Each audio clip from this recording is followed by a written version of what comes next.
श्री स्वामी समर्थ. संध्याकाळी असं होतं ना, दिवसभर सगळं सावरलं असतं, पण अचानक मन जड झाल्यासारखं वाटतं. एखादी छोटी गोष्ट आपल्याला खूप त्रास देऊ लागते. कोणी काही बोललं तर मन पटकन दुखतं.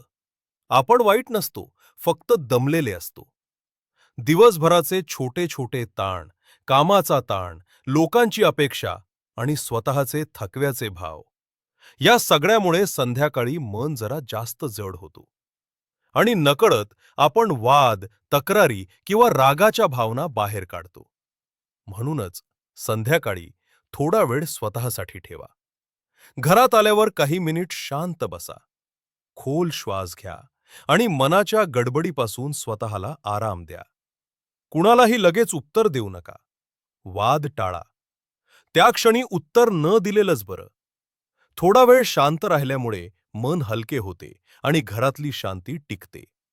थोड्या वेळानं जे बोलायचं आहे ते शांतपणे बोला.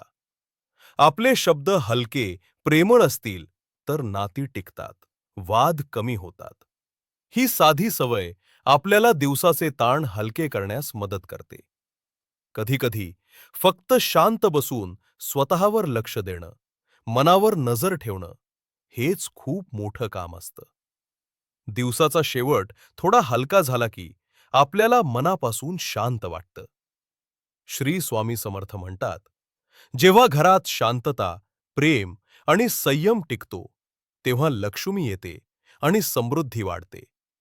मन हलके राहील, घर शांत राहील, तर नशीब, सुख आणि पैसे स्वाभाविकपणे वाढतात. श्री स्वामी समर्थ. ही छोटी सवय नियमित केली तर संध्याकाळी ताण कमी होतो, राग कमी होतो, मन हलकं राहतं आणि लक्ष्मी, समृद्धी आपल्या घरात राहते. आज करून बघा आणि हे लक्षात ठेवा. श्री स्वामी समर्थ.